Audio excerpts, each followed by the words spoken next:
Ce que vous observez en ce moment sur ces images, c'est une tranche de vie habituelle d'une mère de famille aimante, emmenant ses enfants à l'école. Cette femme, c'est Jennifer Dulos. Elle est âgée de 50 ans et mère de 5 enfants. Le problème, c'est qu'après ces images, elle va soudainement disparaître, laissant place à toutes les suppositions et les soupçons, pour finalement être déclarée morte 4 ans plus tard. Pour quelles raisons pense-t-on qu'elle a été tuée? Quels sont les éléments qui vont permettre d'identifier des suspects? Vous allez voir qu'encore une fois, dans cette histoire hors du commun, c'est la vidéosurveillance qui va permettre de faire éclater la vérité.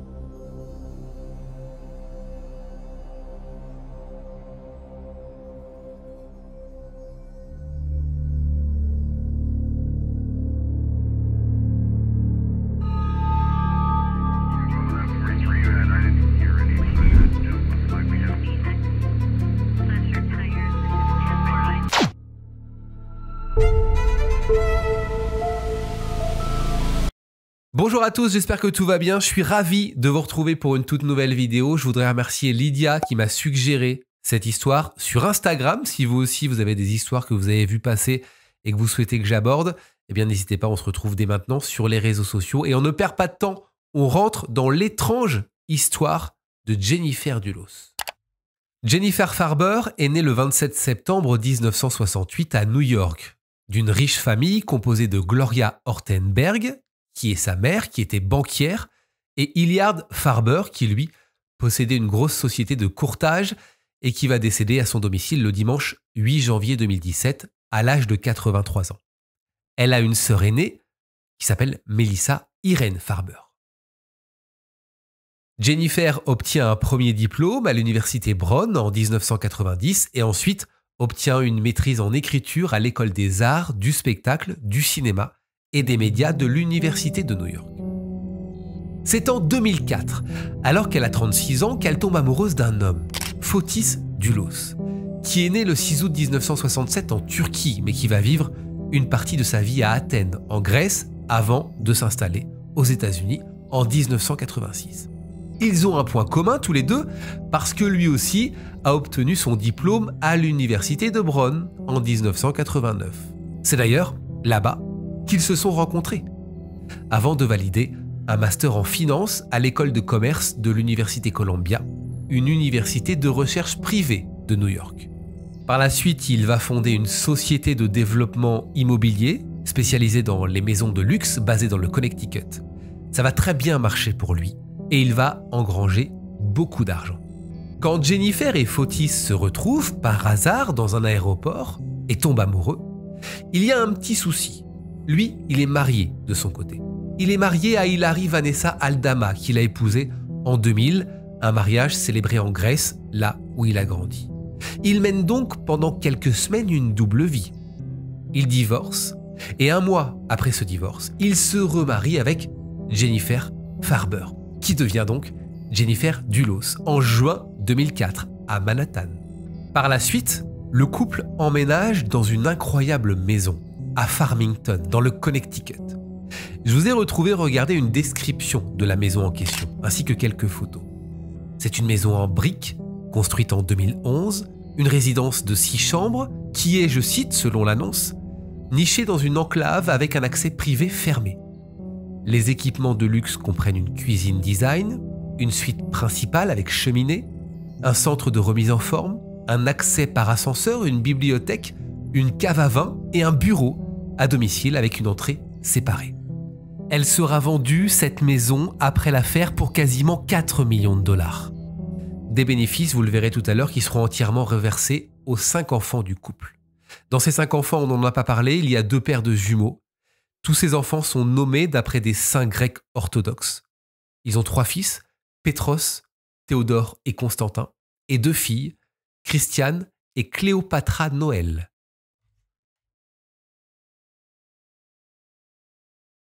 L'harmonie familiale n'est pas au beau fixe. Jennifer ne se sent pas très bien dans son mariage et elle ne mène pas la vie dont elle rêvait. Elle est mère au foyer, elle a 5 enfants à s'occuper, des enfants qu'elle aime par-dessus tout, et Fotis est souvent absent. Il mène en fait une vie indépendante. Il est très pris par ses compétitions de ski nautique, son sport qu'il pratique à haut niveau depuis qu'il est adolescent. Et en même temps, quand il est à la maison, elle n'est pas à l'aise. Elle, ce qu'elle aime, c'est écrire. C'est pour ça qu'elle a créé son blog, 5make7.com, où elle parle de sa vie, de ses enfants. Un blog qui a été supprimé depuis. Et de temps en temps, elle écrit des petits articles pour patch.com, un site qui relaie entre autres des témoignages de mères. Comme c'est le cas, ce 26 avril 2012. Un article intitulé « Plus de sommeil, pas plus », où elle se confie sur les dangers de dormir avec sa fille de 18 mois, Noël. Un article dont la photo est une illustration qui va mettre en lumière, quand on s'y intéresse de plus près, une certaine fatigue et des tensions avec son mari.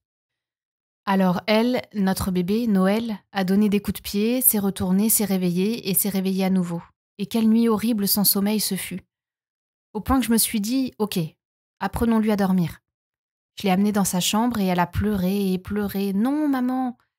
Puis j'ai senti sa tête et elle était chaude. Et elle est revenue au lit avec nous pour ne plus dormir.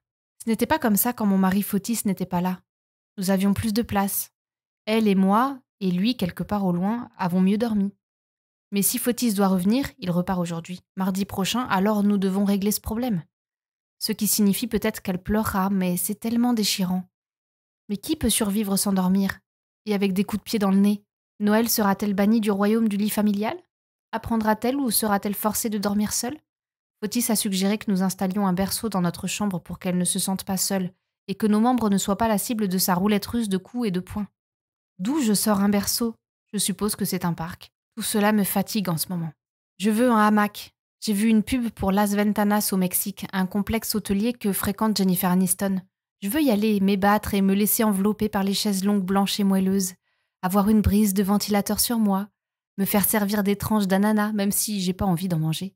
Les fruits font gonfler, surtout si vous êtes pâle et en bikini.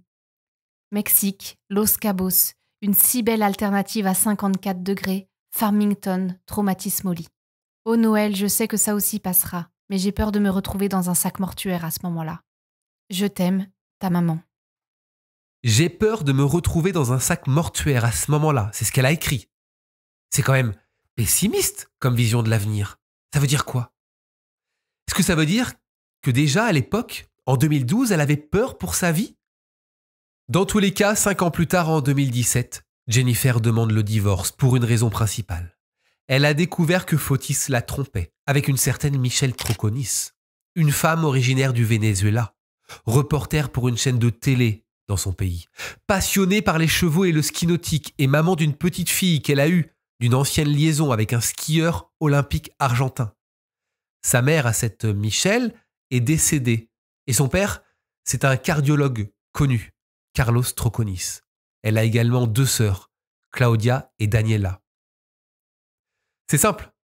Après avoir découvert cette tromperie, Jennifer prend la décision de quitter cette maison pour louer une autre maison, à New Canaan, à environ 110 km au sud-ouest de Farmington, et s'y installe avec ses 5 enfants, âgés à ce moment-là entre 8 et 13 ans.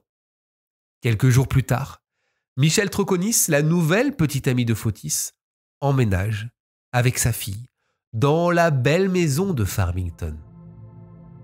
La séparation ne va pas se passer sereinement et certains éléments auraient dû alerter à ce moment-là les autorités.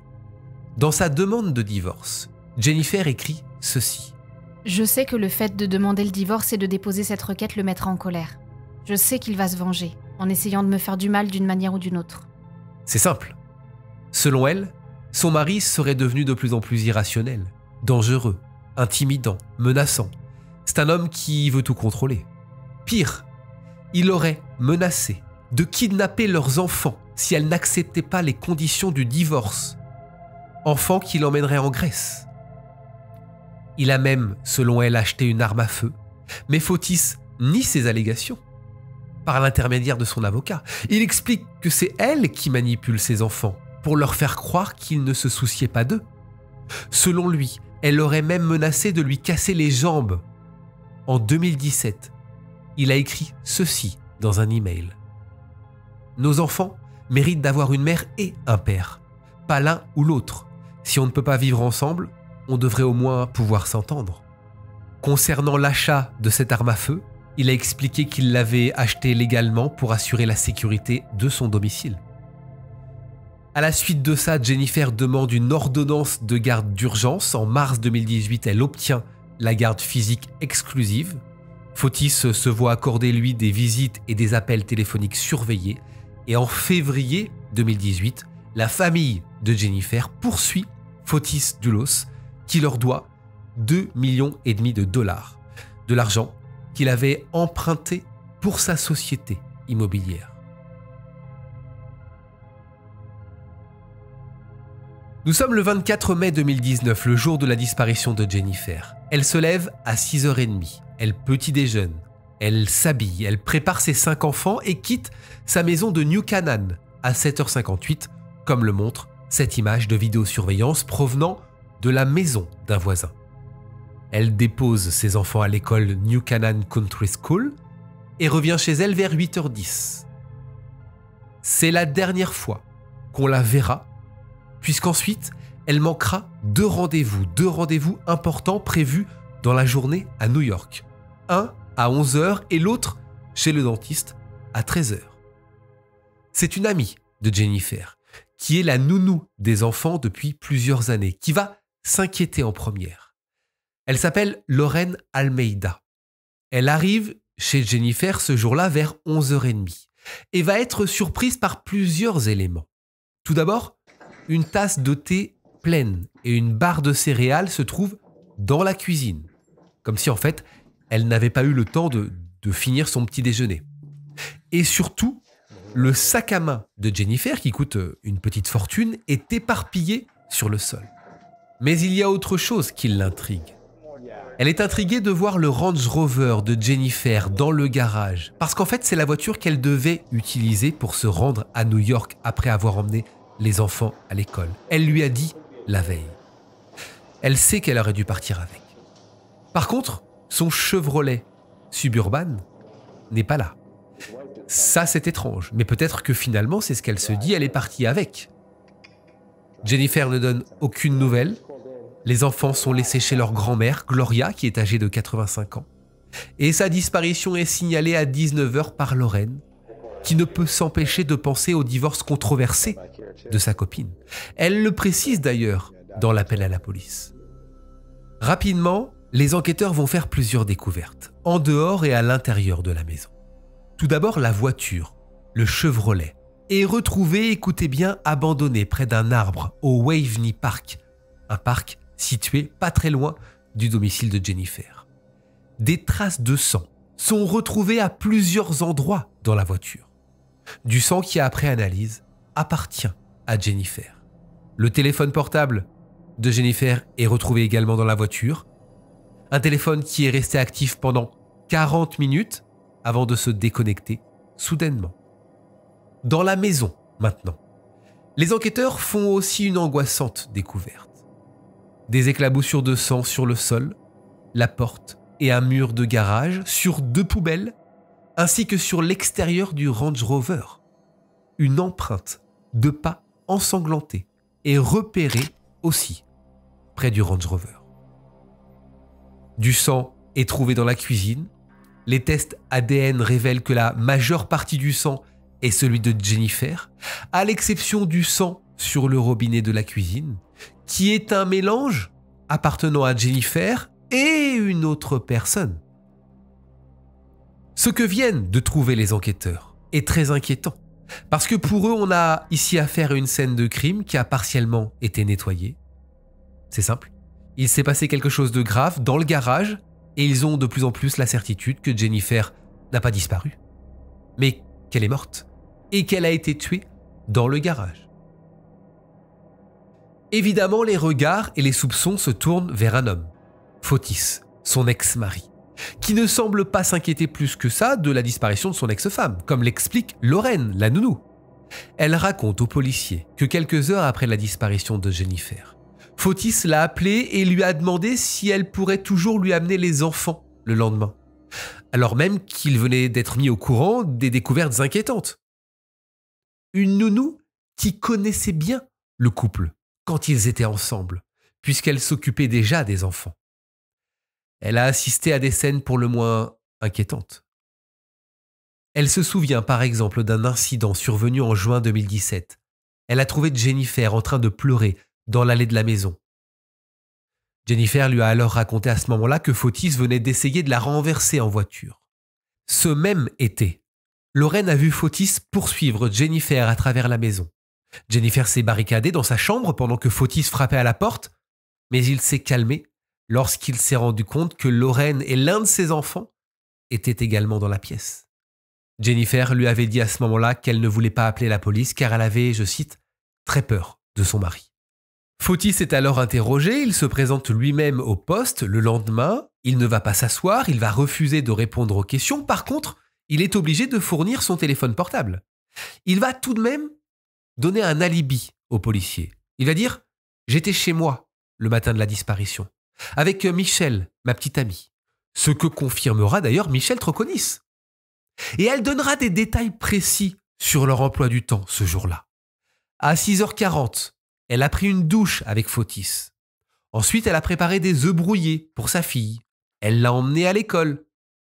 Elle s'est arrêtée dans un entrepôt pour déposer un article, puis s'est rendue dans une épicerie qui s'appelle Stop & Shop à 9h30, avant de revenir vers la maison qu'elle partage avec Fotis Dulos au 4 Jefferson Crossing à Farmington. Elle a déjeuné avec Fotis Dulos à midi et est allée ensuite nettoyer l'une de ses propriétés à proximité, une propriété qui était en vente. L'analyse du téléphone de Fotis montrera effectivement qu'il était bien chez lui ce jour-là. En tout cas, son téléphone portable y était. Ce qui va faire basculer l'enquête, ce qui va aider les enquêteurs à comprendre ce qu'il s'est passé et à retracer le fil de cette journée. Ce sont les images de vidéosurveillance. Ils savent que Jennifer est partie de chez elle un peu avant 8h. On le sait grâce à la caméra du voisin, souvenez-vous. Elle rentre vers 8h10. C'est aussi confirmé par des images. Ils décident alors de remonter un petit peu en arrière et vont être interloqués par un vélo qui passe devant une caméra de vidéosurveillance, pas très loin du domicile de Jennifer, peu avant son retour de l'école. L'allure semble être celle d'un homme. Ce vélo, figurez-vous, il arrive du Waveney Park, là où on retrouvera plus tard le Chevrolet de Jennifer. D'ailleurs, à 8h, une voiture, une Toyota Tacoma rouge, est aperçue garée près de ce parc. Alors les policiers remontent encore en arrière en refaisant tout le trajet de cette voiture rouge et s'aperçoivent que cette voiture a été captée à 5h45, quittant une maison que Fotis était en train de rénover pour la vendre. Ce qui est dingue, c'est quand on analyse les images, on se rend compte qu'à l'arrière de cette voiture rouge, il y a un vélo. Ce même vélo qui va parcourir les 4 km entre le parc et le domicile de Jennifer. Sur ce vélo, il n'y a plus de doute pour les enquêteurs. C'est Fotis. Il a tranquillement attendu le retour de son ex-femme pour l'attaquer violemment dans le garage avant de mettre son corps dans le Chevrolet. Ensuite, il l'a conduit jusqu'au Waveney Park. Les enquêteurs pensent qu'il a mis 40 minutes à dissimuler son crime. Pourquoi 40 minutes ? Eh bien, parce que ça correspond au temps où le téléphone de Jennifer est resté allumé. Qu'a-t-il fait ? Est-ce que pendant les 40 minutes, il s'est débarrassé du corps ? Est-ce qu'il a transféré des choses dans sa Toyota rouge ? Ce n'est pas tout.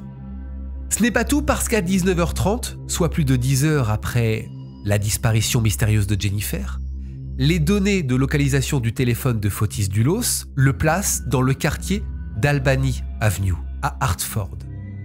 Et effectivement, une voiture qui appartient aussi à Fotis, un camion Ford Raptor noir, est repérée à plusieurs reprises, s'arrêtant le long d'un tronçon de 6 km sur cette avenue. Fotis est identifié, il porte une casquette noire et un t-shirt blanc. Il est filmé en train de jeter des sacs poubelles noirs dans 10 poubelles de cette avenue. Mais il n'est pas seul. Puisqu'à un moment donné, on aperçoit, regardez, une présence féminine en train de se pencher à l'extérieur de la voiture, sur le trottoir. Est-ce Michel Troconis ?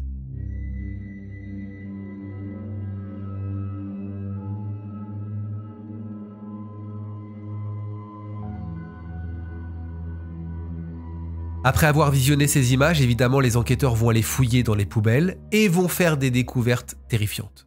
Ils vont trouver le soutien-gorge ensanglanté et la chemise de Jennifer, des attaches contenant l'ADN de Jennifer, 2 ponchos en plastique couverts de sang, une serviette blanche couverte de taches rougeâtres, le manche d'une serpillière recouvert de taches rouges et tordues en forme de N. Il retrouve également une lame de rasoir cassée, 2 paires de gants noirs, un tournevis et une éponge, recouverte d'une substance, je cite, semblable à du sang.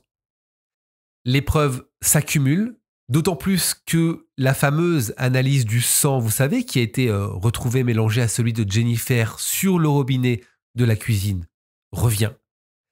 Le sang mélangé appartient à Fotis Dulos. À côté de ça, évidemment, on cherche le corps de Jennifer, notamment dans le parc. Il y a des hélicoptères, des unités canines, des plongeurs, mais absolument rien n'est retrouvé. Et c'est là que tout va devenir intéressant. Parce que Michel Troconis, vous savez, qu'on aperçoit dans la voiture se pencher sur le trottoir, est interrogé un petit peu plus que ce qu'on a fait auparavant. On la soupçonne de couvrir Fotis Dulos, peut-être même d'avoir participé avec lui au meurtre de Jennifer. Alors on la questionne. Vous savez, dans son emploi du temps, elle dit qu'elle va à un moment donné nettoyer une maison qui est censée être vendue le lendemain, une maison qui appartient à Fotis. On lui pose des questions concernant ce petit passage dans son emploi du temps. Cette maison se situe au 80 Mountain Spring Road. Les enquêteurs ont la certitude que c'est dans cette maison que le couple a fait disparaître le corps de Jennifer, avant de jeter les preuves dans les poubelles. Preuve en est justement ces allers-retours bizarres que Michel Troconis a fait entre leur maison à Farmington et cette maison vide entre 13h et 15h. Encore plus troublant, en face, la caméra interphone d'un voisin va capter de la fumée sortant de la cheminée. Pourquoi faire ? Tout ce que Michel et Fotis diront aux enquêteurs va s'écrouler au fur et à mesure. Parlons par exemple de cette Toyota Tacoma rouge. Il s'avère que cette voiture appartient à un certain Pavel. C'est un employé de Fotis. Il confirme que Fotis lui a emprunté quelques jours avant la disparition de Jennifer. Mais ça va plus loin, écoutez bien. Il explique que quand il a voulu récupérer cette voiture, Fotis lui a rendu sans le siège passager avant, lui racontant qu'il avait dû l'enlever parce qu'il l'avait cassée. Par contre, il lui dit qu'elle est nickel. Il lui dit cette phrase assez intrigante. On pourrait manger sur le tableau de bord. C'est bizarre d'avoir nettoyé cette voiture de fond en comble. Et effectivement, il est prouvé que Fotis a passé plusieurs heures à nettoyer la voiture. Mais il reste des traces de sang, sur l'un des sièges arrière. Sang qui appartient à Jennifer. Autre alibi, rappelez-vous, celui du téléphone de Fotis. Ce téléphone a volontairement été laissé à la maison de Farmington. Et Michel a même répondu à certains appels pour montrer en fait qu'il y avait eu une activité à la maison ce matin-là. Autre trouvaille intéressante, des photocopies de notes manuscrites sont retrouvées à l'intérieur d'un sac ordinateur noir lors d'une perquisition au domicile le 9 juin 2019. 4 feuilles où étaient écrits les horaires, les activités de la journée. En fait, c'est simple. Tout ce que Michel a dit aux policiers, tout ça était minutieusement écrit. Avec des petits commentaires. Par exemple, voyage chez Starbucks à 19h. Avec cette phrase à côté. Starbucks de West Hartford, 2 frappuccinos. Je n'ai pas aimé le sandwich.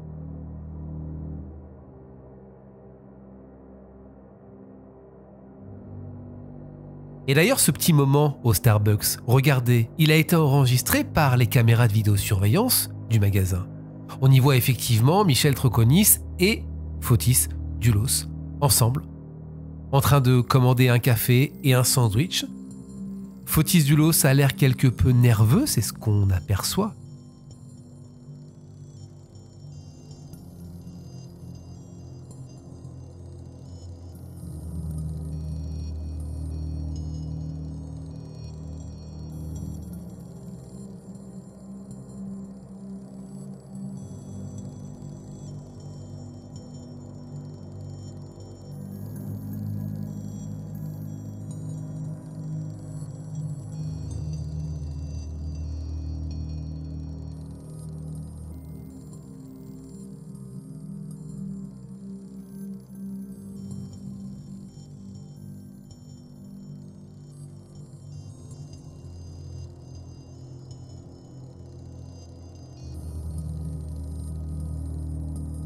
Après avoir commandé leur café et leur sandwich, on les voit en grande discussion pendant un petit moment, debout, à l'entrée du magasin. De quoi parle-t-il ? Je vous rappelle qu'il est aux alentours de 19h et que 30 minutes plus tard, on les verra en train de mettre notamment les sacs poubelles dans les différentes poubelles.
Pour les enquêteurs, c'est clair, ils se sont créés des alibis, allant même jusqu'à écrire ce qu'ils ont fait ou ce qu'ils auraient pu faire la journée.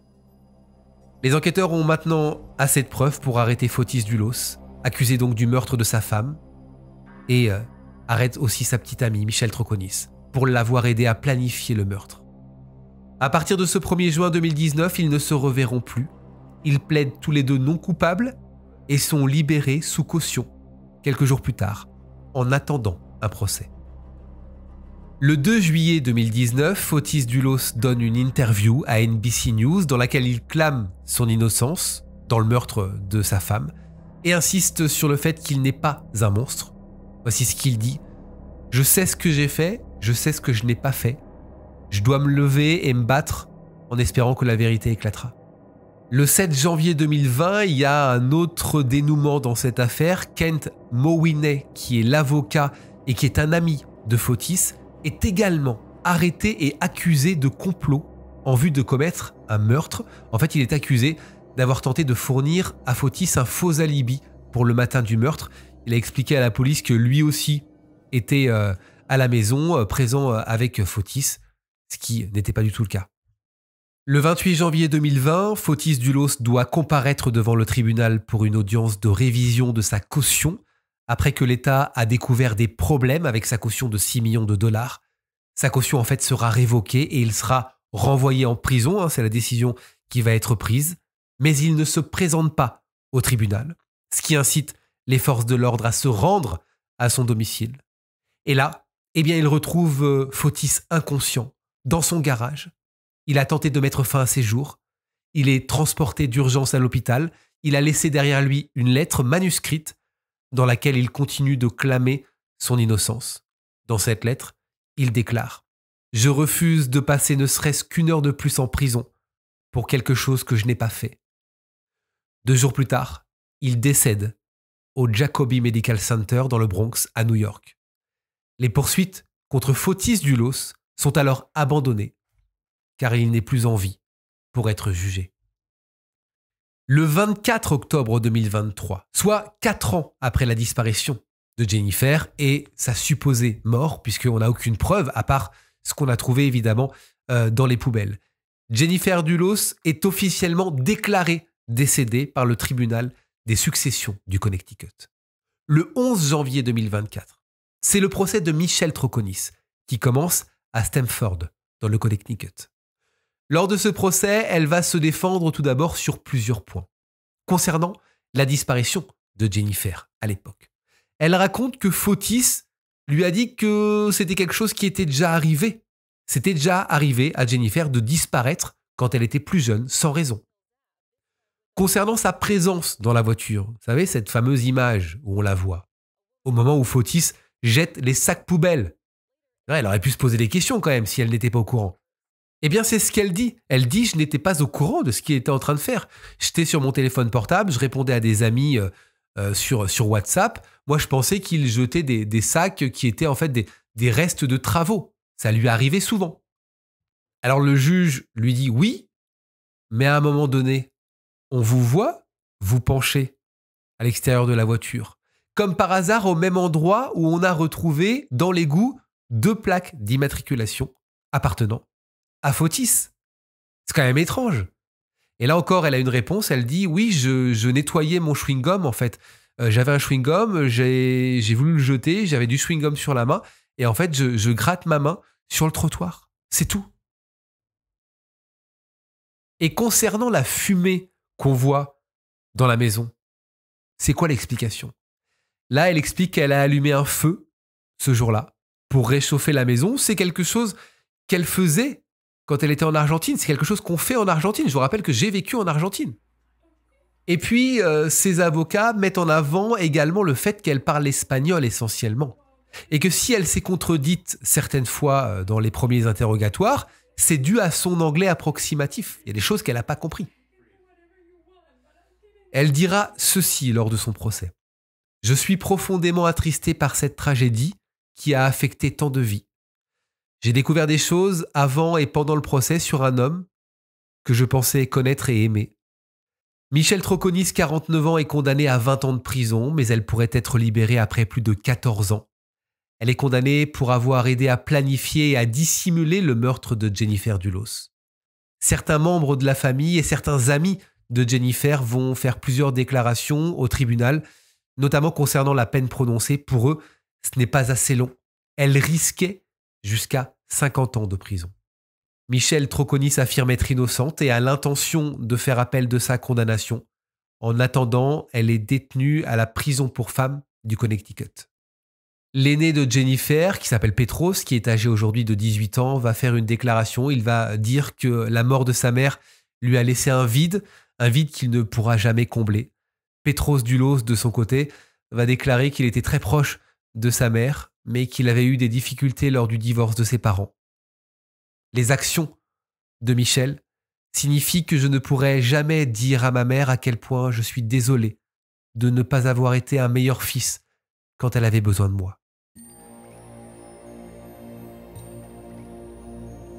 On va s'arrêter maintenant quelques secondes sur les 2 maisons. La maison principale de Fotis Dulos, à Farmington, là où il vivait donc avec Michelle Troconis. Elle a été à l'époque analysée, notamment la cheminée. Les enquêteurs n'ont rien trouvé de suspect. Et puis on s'intéresse aussi à la deuxième maison. Vous savez, cette maison qui, le jour de la disparition de Jennifer, a été nettoyée par Michel Troconis, là où on la voit faire plusieurs allers-retours. Et bien quelques mois après la disparition de Jennifer, les enquêteurs ont missionné un homme qui s'appelle Bob Perry, qui est plutôt très connu, qui est âgé de 73 ans. C'est un vétéran de l'armée et de la marine américaine. Un homme qui consacre son temps à la cartographie des cimetières et de certaines scènes de crime à l'aide d'un radar à pénétration de sol qu'il a lui-même acheté. Il a fait plusieurs émissions de télévision. En fait, apparemment, la police du Connecticut l'a contacté pour qu'il examine quelques zones de cette propriété que Fotis voulait vendre. En fait, apparemment, Fotis avait discuté avec certains géomètres après la disparition de son ex-femme. Et donc, cet ancien militaire raconte à la presse, puisqu'il a été interviewé, que Fotis Dulos essayait de vendre la maison après la disparition de Jennifer et qu'il avait demandé au géomètre si les futurs propriétaires pourraient construire une piscine à la limite du bois. Et ce Bob Ferry explique que les policiers trouvaient que c'était un endroit inhabituel. Lui aussi confirme que c'est bizarre pour construire une piscine à cet endroit-là. Surtout que c'était vraiment au bord d'une autre propriété. Et il va plus loin dans son interview.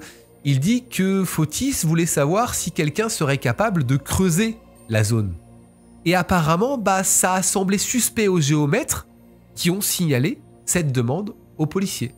C'est pour ça qu'il a été appelé par les enquêteurs. Et donc à l'aide de son équipement radar à pénétration de sol, eh bien, il a rejoint les enquêteurs de la police du Connecticut pour examiner la propriété avant qu'elle ne soit remise au nouveau propriétaire.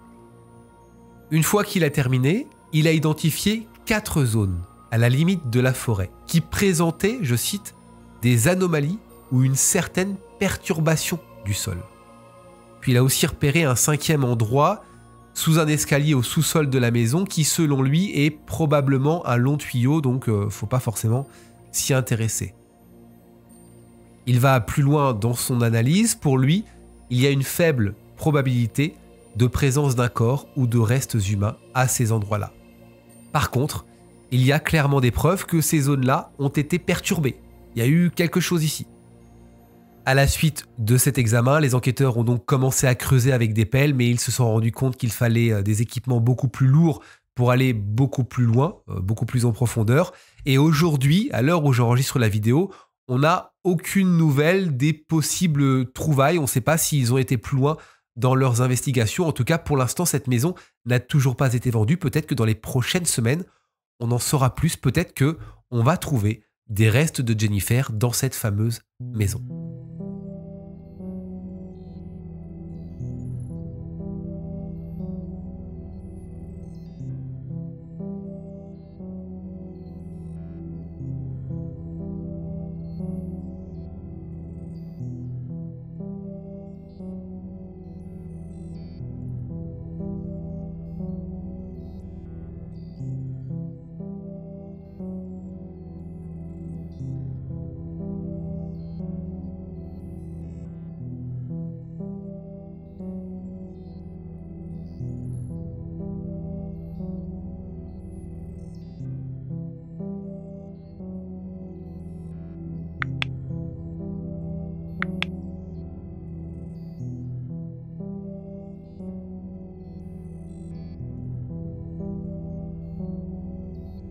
Voilà, c'est la fin de cette vidéo. Merci beaucoup de l'avoir suivi jusqu'au bout. On n'a toujours pas trouvé le corps de Jennifer ou des restes humains. En tout cas, aujourd'hui, à l'heure où j'enregistre la vidéo, ce qu'on est sûr, c'est que Jennifer Dulos n'est plus de ce monde. Elle a été tuée dans son garage par son ex-mari. Il a beau avoir écrit une lettre avant d'avoir mis fin à ses jours disant qu'il n'y était pour rien. C'est lui qu'on voit sur les images de vidéosurveillance en train de mettre les sacs poubelles dans les poubelles. Et dans ces sacs poubelles, on a retrouvé les vêtements ensanglantés de Jennifer.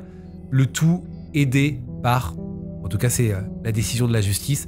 Michel Troconis, qui purge aujourd'hui sa peine de prison. Ça a été le verdict rendu en janvier 2024. On se retrouve très bientôt pour une autre vidéo. Ce sera le 29 octobre. C'est mardi à 18 h. Ce sera une vidéo spéciale Halloween. Donc soyez là. J'espère que vous serez au rendez-vous.